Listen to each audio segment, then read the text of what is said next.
Hello, Aries. Great to have you here. My name is Shauna. Today's reading is a general love forecast for November 2025. As always, take the messages that resonate and release anything that doesn't. Don't forget to like and subscribe to stay connected with upcoming readings. Let's see what's headed your way, Aries. Spread out. I got an image, and it was really interesting. First of all, I see you in the sky. Okay, so you're this young man in the sky, and you have these mechanical wings on either side of your arms, like on each arm. So you know they look almost like bat wings, and you have to flap them. And then on the bottom where your feet are, it's almost like this unicycle where you have to pedal. So I think like it's a steering mechanism. You have to pedal or move your lower body in a certain way to steer yourself in a certain direction. It was really strange. And then on top, around your arms, these wings, it's like you're almost there. You're almost to your destination, but you're also getting a little bit tired. And you're just like, I'm going to make it. I'm going to make it. I'm going to be able to keep doing this until I reach the destination. And then you get further and further and further away, and I still see you flapping your wings. And what's really there are these straps near your ankles, and I feel like you have your luggage strapped to your ankles. Like I see boxes, I see bundles, like cloth bundles and boxes that are tethered to your legs, and they're also, you know, kind of weighing you down a little bit. Not much, but they are. There were several of those bundles, okay? But you're headed in your right direction. So when I saw that message, I feel almost like some of you are really, really contemplating some type of relocation, geographical relocation. And I feel almost like there's this sense of longing for something for a really long time, wanting to be somewhere else. And I feel like, you know, a lot of the times, and especially for you guys, when you want something, you go after it. Okay, when you want something, you without needing to consult anybody, you make these unilateral decisions, and you make these quick, swift decisions, and you go after what you want. But this is something that is almost like a pipe dream. It's like you've been wanting it for a very, very, very long time. To make this change. And I feel like, you know, the weight of the practical world has really weighed down on you and have made this move or this next transition seem almost like it's out of reach. That's what it feels like to me. Like it's just a pipe dream. Like it's just out there. It's something that you revert to as a comfort, as like that faraway dream. But for whatever reason, you're not moving towards it. And as an Aries, when I see an Aries not going after what they want, I feel like it's not because you don't want it enough. I just feel like you don't know how to get there. That's what it feels like to me. You don't know all the steps necessary that you need to take in order to get there. And that's the only time where you don't act, is because you feel like you might not know how to. It's too far away. I have to overcome all of these barriers. I have to plan these things out. I have to be very strategic. And so it lays there on the back burner, and you're almost waiting for the right time, and you're almost waiting for is there are definitely, you know, practical responsibilities, obligations. What I feel is like what you feel are things that you're obligated to do for another person. Those are the things that I feel that are really weighing you down. And I don't know why, but I feel like this sense of guilt. This sense of guilt. If I leave that person alone, they're not going to be able to find their way. They're going to struggle, so I need to help them. Okay, whether or not they deserve the help, whether or not they are okay and capable on their own, I feel like it doesn't really matter in your head. You're dealing with some guilt here, and in your head, it's like they need help. I'm going to help them, and I need to get them back on their feet. Once they're back on their feet, then that's when, I start doing me. But I don't know. I feel like this process has been dragged on for many years, and I feel like it might be one of those, feel good stories that you tell yourself, you know, to justify why you are not pursuing your dreams. It's because of this other person. It's because I have to do all these things. There are reasons that you tell yourself to justify why you are still stuck in your predicament and why you're not really making changes. Okay? And then I'm also feeling some of you have made some really huge, major changes. And I feel like it's not exactly what you want. It's not exactly what you envisioned. And I feel like, you've already done it, so you're still going to stick with it, but you're trying to tweak things. I see somebody with like a monkey wrench going in and tighten the lug nuts, tighten the bolts to make a situation feel more secure, to make a situation feel more stable, which is great because you're adaptable and you're able to see these problems. You're able to, understand how things are joined together or linked up so that you can tighten the nuts or the bolts so that things work seamlessly. So you're definitely at a point where you're able to make connections. And you're definitely at a point where I feel, you're aware of the steps that are necessary that you need to take in order to achieve your dreams, okay? So this dream that might have been once upon a time very, very, very out of reach because of all these excuses, but also because of all these, lack of being able to plan for it because it's so out of reach or so far away, or it just felt like it just felt like ethereal, like it's out there, but you don't know how to practically grab hold of it.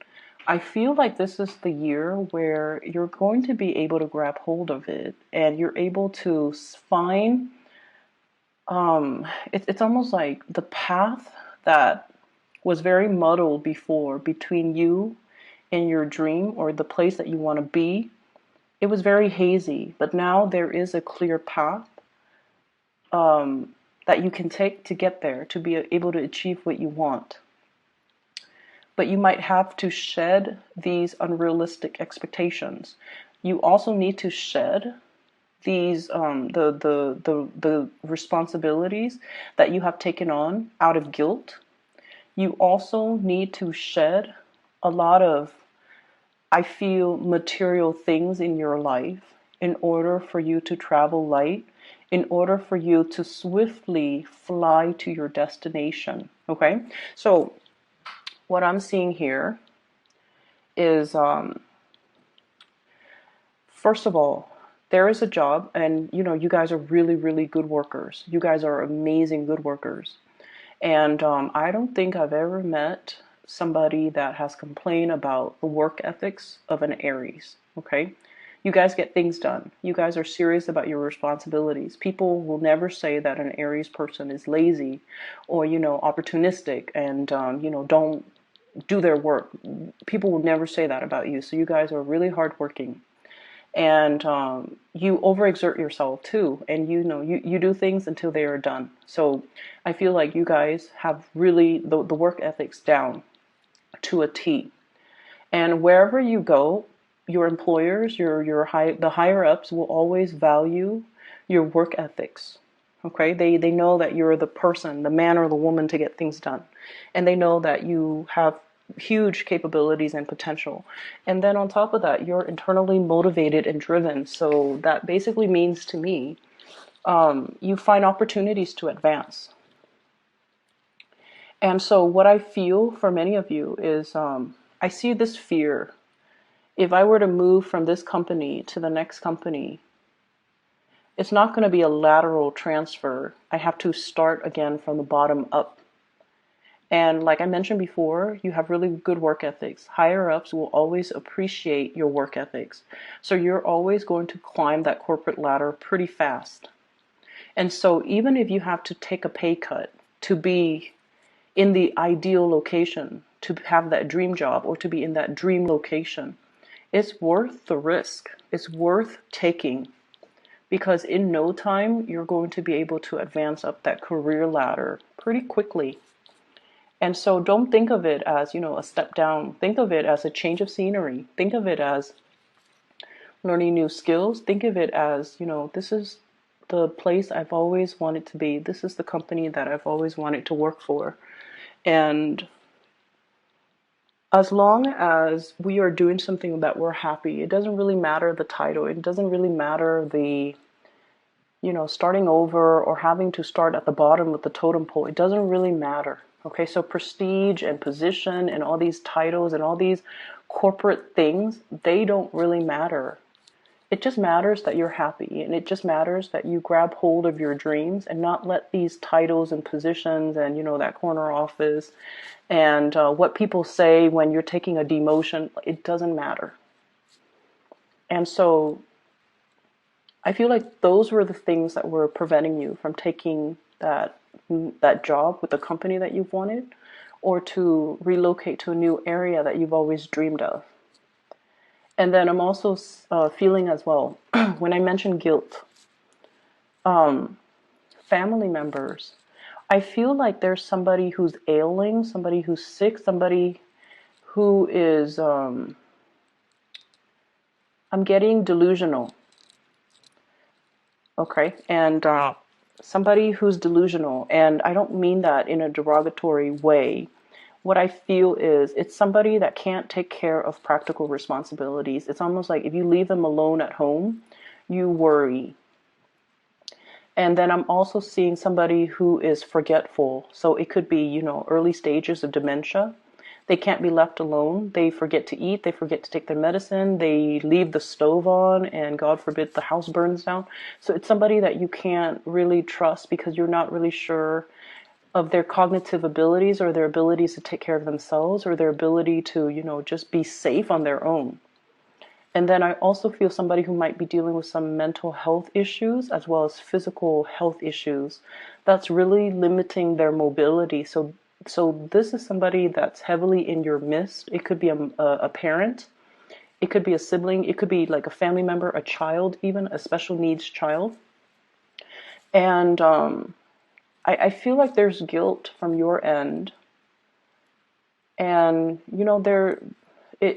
there's a lot of love here. There's a lot of love. But I also feel like you wonder like life would be very different if if this person was not in my life. And I'm sorry to say, I see that. It's, you love this person. So it's not like you wouldn't trade it for the world. You wouldn't trade this experience for the world. But sometimes you wonder.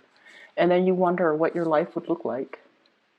And then I also feel like nothing is really stopping you because whatever the circumstances is, I feel like there is a way to make it work. And that way is going to be coming into the picture for you. What you have here is the star card, wish fulfillment. So you have some really major inspiring things, like it's a chain of events that will happen to allow you to reach your destination, but also to get whatever it is that you've been yearning for a very long time.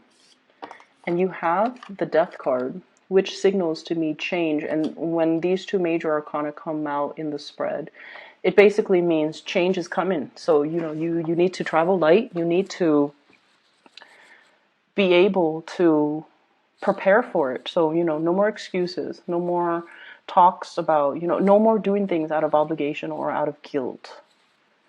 And especially, when you are doing things for other people, make sure that they are deserving of it. And especially make sure that they are, that they, if they can't do it for themselves, then yes. If it's a special needs child, it's an elderly parent, yes. But I feel as well, you're doing things for other people that can take care of themselves. And that's where I feel like these might just be things that you tell yourself. Oh, I have to do this, I have to do that, and that's really why I'm not moving. So cutting through all of those self-delusions, cutting through all of those excuses that we tell ourselves to not do something, okay? No to a lot of drinking, a lot of eating. Try not to eat out as much as well because you're watching your weight, trying to get yourself in shape, trying to exercise, trying to diet. I see a lot of people like doing a lot of cleansing, like maybe a vegetarian, vegan cleanse, or even like juicing and dieting and things like that. Going to the gym, joining a new gym, getting a lot more physically active, and I see a lot of exercise classes. So if you've been going to the gym and you exercise on your own, now you're just like, maybe it's going to be better if I exercise in a class. So maybe that social pressure will motivate me. And I feel like you would be right. You would be right because there is that sense of internal competition that keeps everybody on the same page, that keeps everybody motivated, and it keeps everybody accountable so that everyone is there at the same time. So I feel like that would actually be a really good motivation. I'm also seeing a lot of changes happening in your work environment. So if you have been thinking about leaving, or if you have been thinking about looking at other options, I highly urge you to do it right now because I see some reshaping and restructuring in your work environment. And I feel like positions that have been very stable in the past are now being contracted out. Okay, so for example, if in the past, let's just say you work for a transportation company, in the past, they have drivers that are, salaried. Now they're hiring people on a contract basis, or they're hiring a new wave of people that are contractors. So they handle certain contracts, and or they are contractors where they could be easily laid off. The job is also not unionized, and I just feel like job security might be on the forefront here as we come into January. And I feel like this is not news to you. This is something that you're aware of. I have also seen a lot of people within the past 5 weeks. So from that monkey wrench, tightening those lug nuts, tweaking your resume, fixing your resume, editing your resume, proofreading it, adding some final touches to it. If you've attended some type of a seminar, or if you have led some type of a seminar, or if you have even facilitated some type of a focus group, you're also putting those things in your resume. You're editing, you're revising. And then I'm also seeing you might have scoped out that job market in the new location that you're fond of, just to see what the salary is like, what the cost of living is like, what people are doing, what the job market is like. So you're, scoping out, scouting new territory. So I definitely feel like it's time for some major change. It's going to come in sooner rather than later. So I feel like you need to kind of like keep yourself, very nimble